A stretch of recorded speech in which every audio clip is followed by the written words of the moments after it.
మిత్రులందరికీ నమస్తే. నేను మీ నాగార్జున కొల్లి. మరొక అద్భుతమైన ట్రావెల్ వీడియోకి మీ అందరికీ స్వాగతం.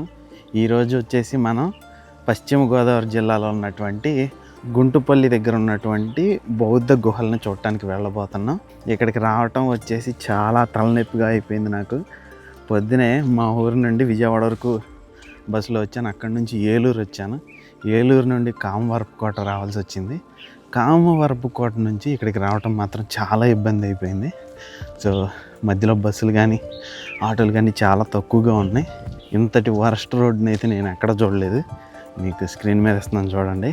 ఇప్పుడైతే మనం ఆ గుహల్ని చూద్దాం. దాంతోపాటు దాని వెనకాల ఉన్నటువంటి హిస్టరీని, ఇప్పటి వాటి కండిషన్ని ఇవన్నీ కూడా తెలుసుకుందాం.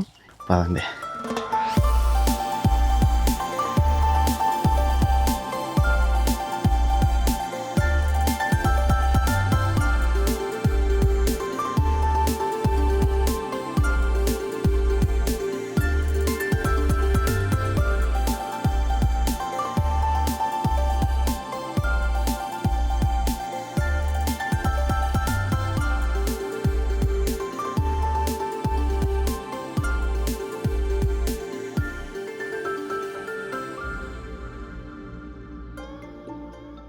సో ఇప్పుడు మనం ఆ గుహలకి వెళ్ళే దారిలో ఉన్నాం.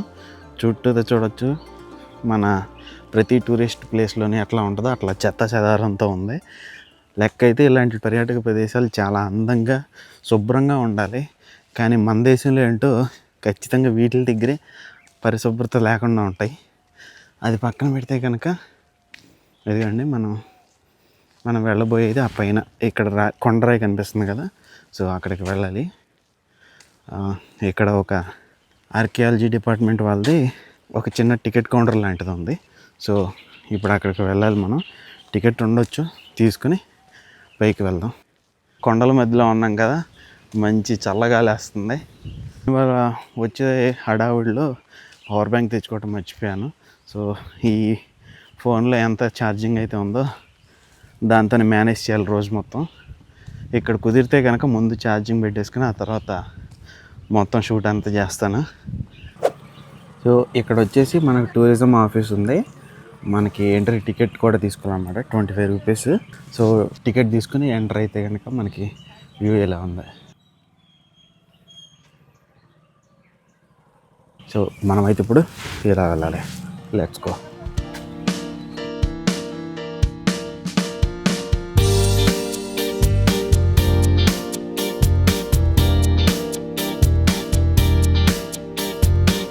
నేను ముందుగానే చెప్తున్నాను, ఈ వీడియో అనేది కొంచెం కాంట్రవర్షియల్గా అనిపించవచ్చు.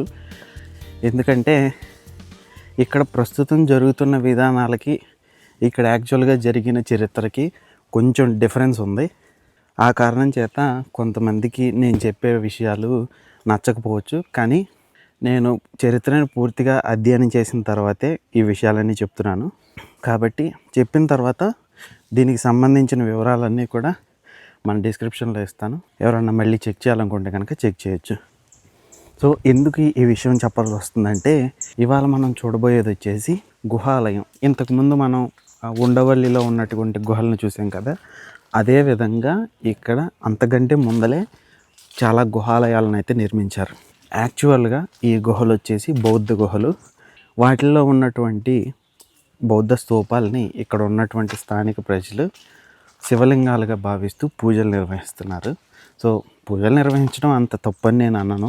మనం ప్రతి రాయిలోనూ, ప్రతి చెట్టులోనూ, ప్రపంచంలోని ప్రతి అణువులోనూ భగవంతుడిని మనం చూస్తాం. మనకి అందులో అంత పెద్ద తప్పుగా ఏమి కనిపించదు.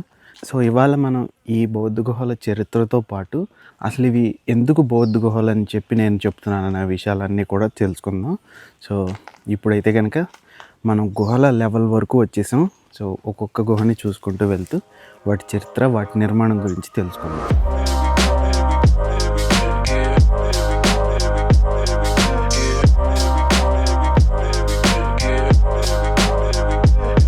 ఇందాక మనం చూసిన టికెట్ కౌంటర్ నుంచి ఇట్లా పైకి ఎక్కుంటూ రావాలి.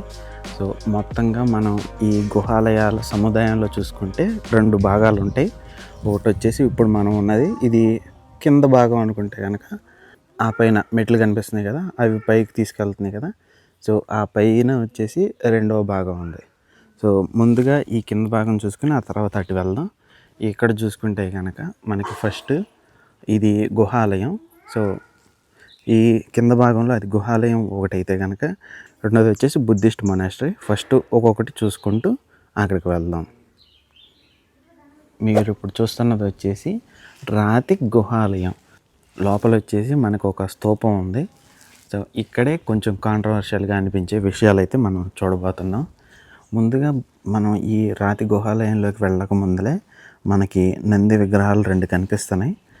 ఆర్కియాలజీ సోర్సెస్ ప్రకారం చూసుకుంటే కనుక నిర్మాణ ఆకృతులు ఇవన్నీ కూడా ఇది బౌద్ధ స్తూపం అని చెప్పి కన్ఫర్మ్ చేస్తున్నాయి. మనం ఇక్కడ కూడా చూసుకోవచ్చు.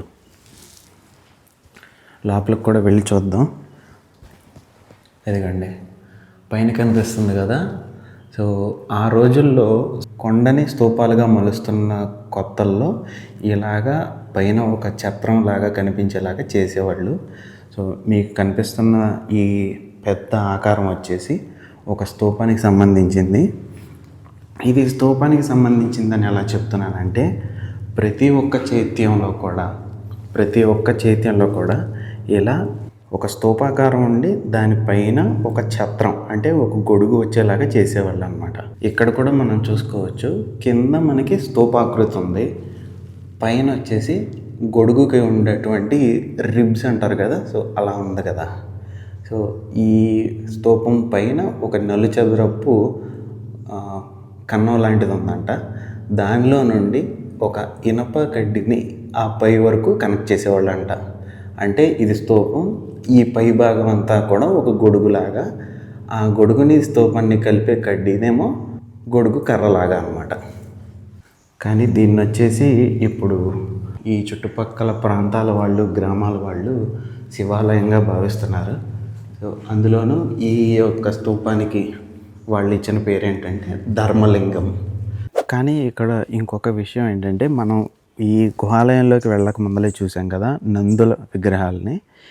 ఇది బౌద్ధులదే అయితే ఈ నంది విగ్రహాలు ఎక్కడి నుండి వచ్చాయనే విషయం కొంతమంది వాదించే వాదన ఏంటంటే ఇవి ఈ మధ్య కాలంలో అంటే మేబీ ఒక 400-500 సంవత్సరాల క్రితం తయారు చేసే ఉండవచ్చు, లేదా బౌద్ధ ధర్మం కనుమరుగైపోయిన తర్వాత వీటిని సృష్టించి ఇక్కడ పెట్టి ఉండొచ్చు అని కొంతమంది అంటున్నారు.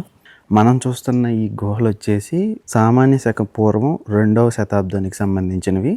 ఇవి ఈ మధ్యకాలంలో చేసి ఉండవచ్చు అని కొంతమంది భావిస్తున్నారు.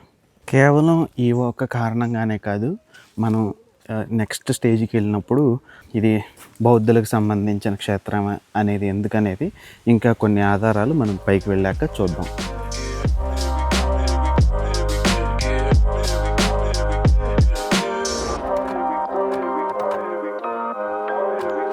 సో అలా గుహాలయం దాటుకొని కొంచెం ముందుకు వస్తే కనుక మనకు వచ్చేది మొనాస్టరీ. సో అది వచ్చేసి మొనాస్టరీ యొక్క ముఖ్య భాగం. మనకి దానికన్నా ముందర కనిపించేటువంటి ఈ గుహ లాంటి మానవ నిర్మిత గృహ ఉంది కదా. సో ఇక్కడ వచ్చేసి బౌద్ధ భిక్షువులు వంటశాలగా ఉపయోగించేవారంట ఈ ప్రాంతాన్ని వచ్చేసి. ఇందులో కొంత వచ్చేసి సహజ సిద్ధంగా ఏర్పడితే కొంత భాగాన్ని వచ్చేసి తమ అవసరాలకు అనుగుణంగా చెక్కారు. ఇంకా కొంచెం ముందుకు వస్తే మనకి ఇందాక చూపించిన మొనాస్టరీ అయితే కనిపిస్తుంది. ఇదిగోండి ఇక్కడ చూసుకోవచ్చు. ఈ ద్వారాలకు పైన ఉన్నటువంటి ఆకృతులంతా కూడా తొలినాళ్లలో బౌద్ధ ధర్మానికి చెందినటువంటి కట్టడాలు ఏ ఆకృతుల్లో అయితే ఉండేవో అలా కనిపిస్తున్నాయి, చూసుకోవచ్చు. ఒకసారి ఇప్పుడు లోపలికి కూడా వెళ్ళి చూద్దాం ఏమున్నాయో. ఇవి చూసుకుంటే చాలా చిన్నగానే ఉన్నాయి, మరీ అంత పెద్దవిగా కూడా కాదు. లోపలంతా కూడా గబ్బిలాల వాసన వచ్చేస్తుంది.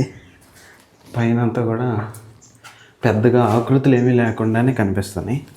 కేవలం మూలల్లో ఇలాంటి ఆర్చెస్ తప్పించి ఇంకా పెద్దగా ఎటువంటి ఆకృతులు కానీ శిల్పాలు కానీ ఏం కనిపించట్లా. అంటే ప్రతి ద్వారానికి ముందు మనకి ఇలాంటి గాడులు అయితే కనిపిస్తున్నాయి. ఇక్కడ కొన్ని పూడిపోయినాయి కానండి. ఇక్కడ చూడండి. సో ఇక్కడ ఏమన్నా తలుపులు ఉండొచ్చు, కానీ చూడటానికి ఇదేమో చాలా చిన్నగా కనిపిస్తుంది. చూడండి, మేబీ ఉంటే 2.5 అడుగులు ఉండొచ్చేమో, 2.5 అడుగులు ఉండొచ్చు అంతే. మరి దానికి 2 తలుపులు ఎందుకు కానీ. ఇక్కడ కూడా చూసుకోవచ్చు, అన్నిటికీ ప్రధానమైన ద్వారానికి కూడా ఇలా కనిపిస్తున్నాయి. పక్కనే ఇంకొకటి ఉంది, ఇది కూడా చూద్దాం. సో ఇక్కడ వచ్చేసి మనకి వెనకాల గోడ కనిపిస్తుంది కదా, అదిగోండి ఆ గోడ నుండి చూడండి అక్కడ గబ్బిలాలు కూడా కనిపిస్తున్నాయి. సో ఈ గోడలో అక్కడ ఒక చిన్న కన్నం లాంటిది కనిపిస్తుంది కదా. ఆర్కియాలజీ వాళ్ళు చెప్పే విషయం ఏంటంటే, న్యాచురల్గా కొండల్లో నుండి వచ్చే నీళ్ళు ఈ గుహని తొలిచినప్పుడు ఇక్కడ నుంచి రావటం మొదలుపెట్టిందంట. ధ్యానం చేసుకునే బౌద్ధ భిక్షువులకి అంతగా ఇబ్బంది లేకుండా ఉండటం కోసం ఆ నీరు వెళ్ళిపోవడం కోసం ఇక్కడ గాడిలాగా చేశారు. సో అది మనం ఇక్కడ చూడొచ్చు, బయట వరకు వెళ్ళటం. మళ్ళీ దాంతోపాటు ఇందాక చూసినట్టుగానే మనకి ప్రతి ద్వారానికి కూడా 2 గాడులు అయితే కనిపిస్తున్నాయి. ఇక్కడ ఉన్నాయి, అక్కడ కూడా కనిపిస్తుంది కదా.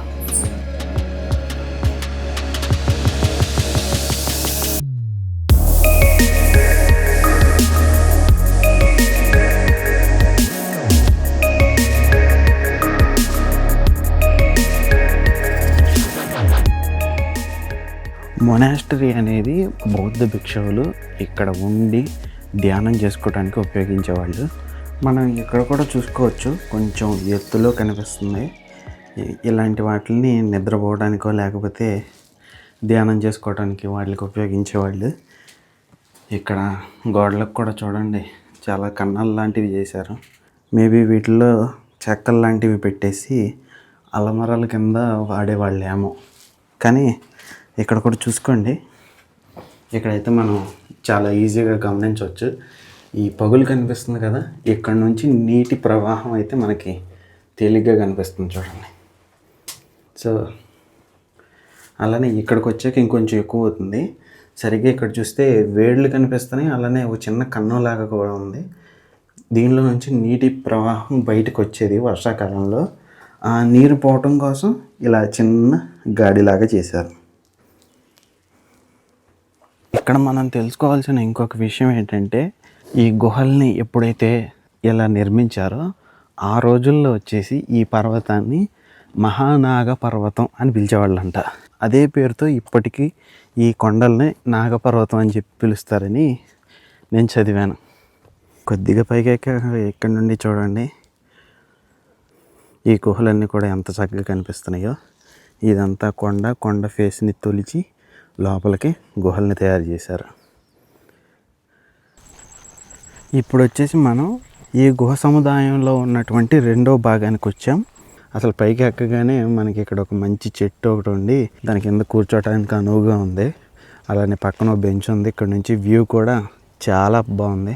అందులోనూ ఎండగా ఉన్నా కానీ కొండల మధ్యలో ఉన్నాం కదా, చల్లటి గాలి వేస్తుంది. సో చాలా ప్రశాంతంగా ఉంది వాతావరణం అయితే. ఇందాక చూసిన మొనాస్టరీని దాటుకుని వస్తే మనకి ఇంకొకటి కనిపిస్తుంది.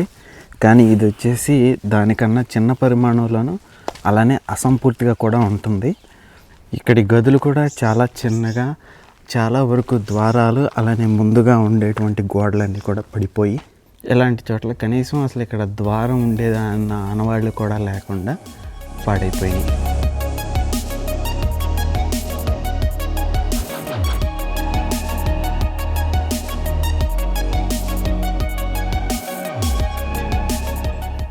అలానే దీనికి ఎదురుగుండా చూసుకుంటే కనుక మనం ఈ గుహ సముదాయంలో ఉన్నటువంటి ముఖ్యమైన భాగానికి అయితే వచ్చాం. ఇక్కడ నుండే మనకి ఈ ప్రదేశం యొక్క చరిత్ర అంతా కూడా తెలుస్తుంది.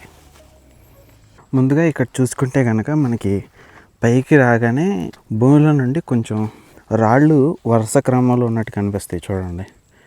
తెల్ల పాలరాళ్ళు కనిపిస్తున్నాయి కదా. వీటి ఆధారంగా చరిత్రకారులు ఏం కనుగొన్నారంటే, ఇక్కడ ఒకప్పుడు 50 అడుగుల పొడవు 30 అడుగుల వెడల్పుతో ఒక పెద్ద మండపం ఉండేదంట. ఆ మండపానికి సంబంధించినటువంటి కొన్ని రాళ్ళు మనం ఇప్పటికీ గమనించవచ్చు. ఇక్కడ కనిపిస్తుంది కదా ఒకటి. సో ఇలాంటి రాళ్లతో ఇక్కడ చాలా పెద్ద మండపం ఒకటి ఉండేదంట. ఇటువంటి మండపాల్లో బౌద్ధ భిక్షువులందరూ ఒక చోట కలుసుకుని బౌద్ధ ధర్మానికి సంబంధించినటువంటి సూత్రాలు ఇలాంటివన్నీ తెలుసుకుంటానికి ఉపయోగించేవాళ్ళంట. ఈ ప్రదేశం యొక్క చరిత్రలో ఒక ముఖ్యమైనటువంటి విషయం ఇలాంటి మండపం యొక్క ఒక స్తంభం మీద అయితే కనపడిందంట. సో ఆ స్తంభం మీద ఏమని ఉందంటే, ఈ శిలా మండపాన్ని మహారాజా మహామేఘవాహన శ్రీసద అనే రాజు యొక్క పరిపాలనలో క్షుద్రగోమ అనేటువంటి ఒక లేఖకుడు ఈ మండపాన్ని దానం ఇచ్చినట్టుగా రాశారు. అదే శాసనంలో ఈ మహారాజా శ్రీసద వచ్చేసి కళింగ మహిషక అనే ప్రదేశాన్ని పాలిస్తున్నట్టుగా ఉందంట. దాన్ని బట్టి మనం అర్థం చేసుకోవాల్సింది ఏంటంటే, ఈ ప్రాంతాన్ని అంటే కృష్ణా గోదావరిల మధ్యలో ఉన్నటువంటి ఈ ప్రాంతాన్ని ఆ కాలంలో మహిషక అనే పేరుతో పిలిచేవారంట. రెండోది వచ్చేసి కళింగ. కళింగ అంటే మనకు తెలిసిందే కదా, ఒరిస్సాలోని ప్రాంతం. సో కళింగ అలానే మహిషక ఈ రెండు ప్రాంతాలని పరిపాలిస్తున్నటువంటి మహారాజా శ్రీసద పాలనలో ఇక్కడ కూలిపోయినటువంటి రాతి స్తంభాల మండపాన్ని దానం ఇచ్చినట్టుగా ఉంది. సో మనం ఇప్పుడు తెలుసుకున్నటువంటి ఆ శాసన స్తంభం ఇదే. ఇక్కడ మనం చూడవచ్చు. మనం ఇప్పుడు అంతగా అర్థం చేసుకోలేని లిపిలో ఇక్కడ రాసి ఉంది కదా.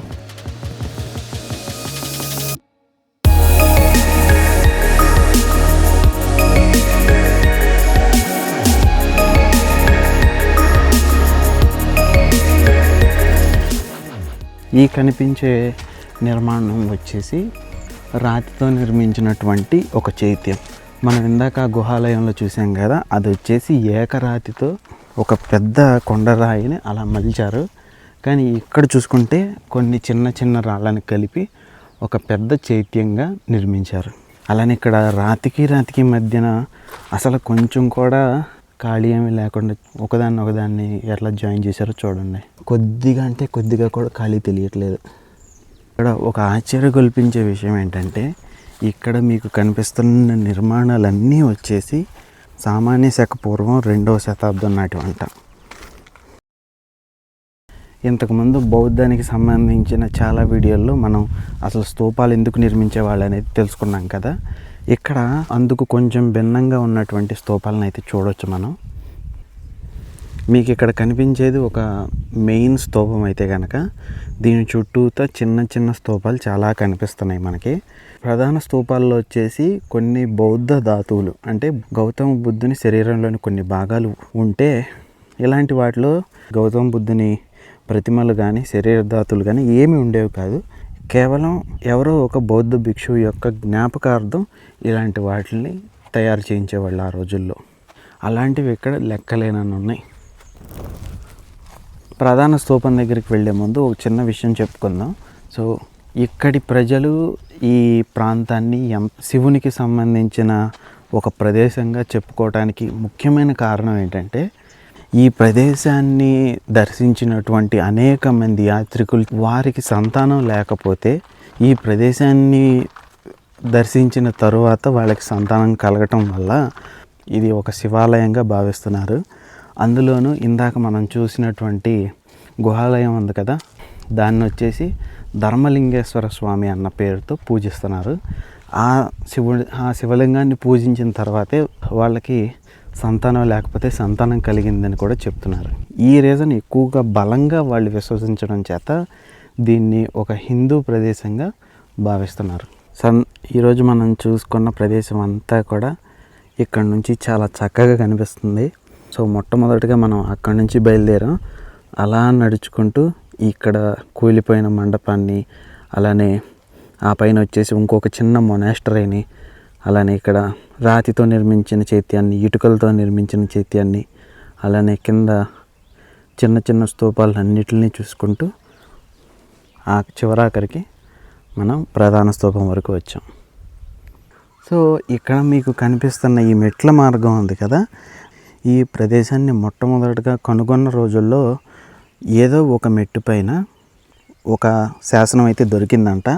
సన్యాసులు అంటే మనం పురుషులు అనుకుంటాం కదా, కానీ ఆ రోజుల్లో అన్ని ధర్మాల్లోనూ పురుషులతో పాటు మహిళలు కూడా సన్యాసాన్ని స్వీకరించే వాళ్ళంట.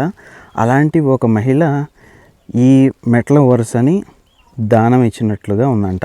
అంటే ఈ మెట్లను నిర్మించడానికి ఆవిడ ధన సహాయం చేశారంట. ఫైనల్గా మనం ప్రధాన చైత్యం దగ్గరికి అయితే వచ్చేసాం.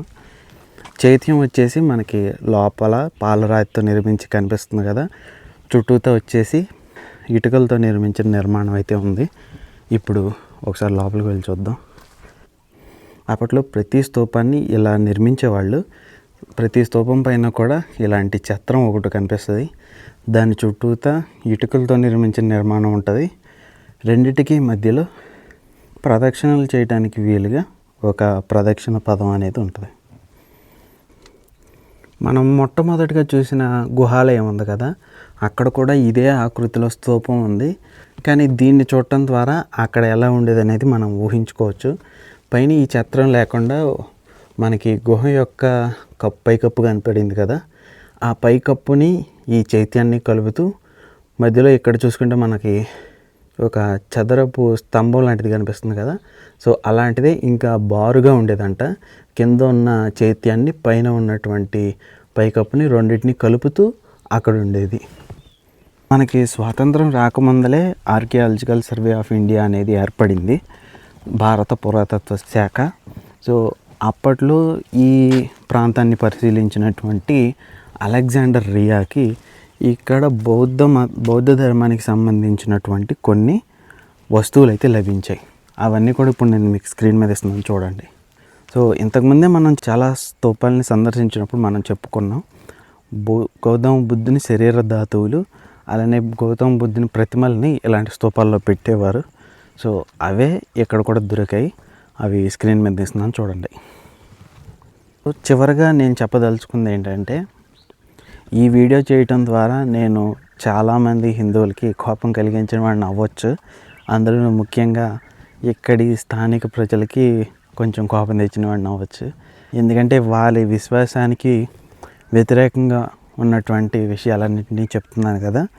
కానీ నా వీడియోలు చూసే ప్రతి ఒక్కరికి నేను చెప్తున్నది ఏంటంటే, నేను చేసే ప్రతి ఒక్క వీడియోకి కూడా వెనకాల 20-30 గంటలు కేవలం రీసెర్చ్ కోసమే నేను కేటాయిస్తాను.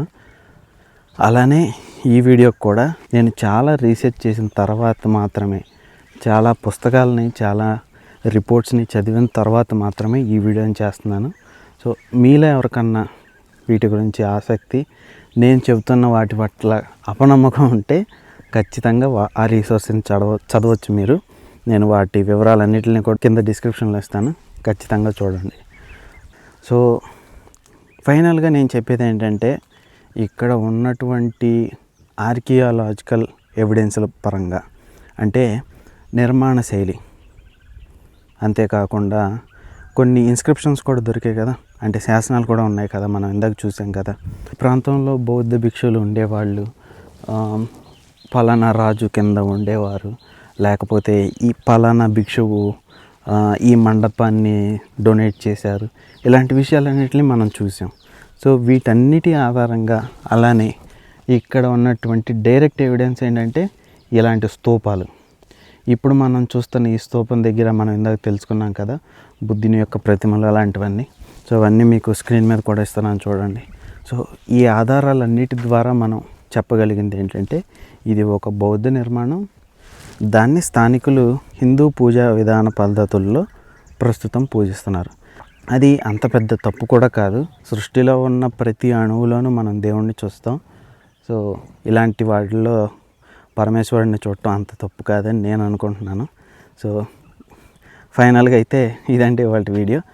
ఈ వీడియోలో మనం ఎక్స్ప్లోర్ చేయడంతో పాటు కొంచెం కాంట్రవర్షియల్ టాపిక్స్ని కూడా మనం డిస్కస్ చేసాం కదా. సో ఈ వీడియోని చూసి మీరేమనుకుంటున్నారో ఖచ్చితంగా కామెంట్ చేయండి.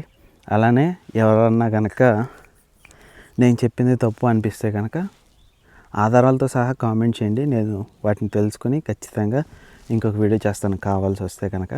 లేదంటే నేను ప్రొవైడ్ చేసినటువంటి రీసోర్స్ అన్నింటినీ కూడా చూడండి, మీరు కూడా పరిశీలించండి. మళ్ళీ వచ్చే వీడియోలో కలుసుకుందాం. సెలవు.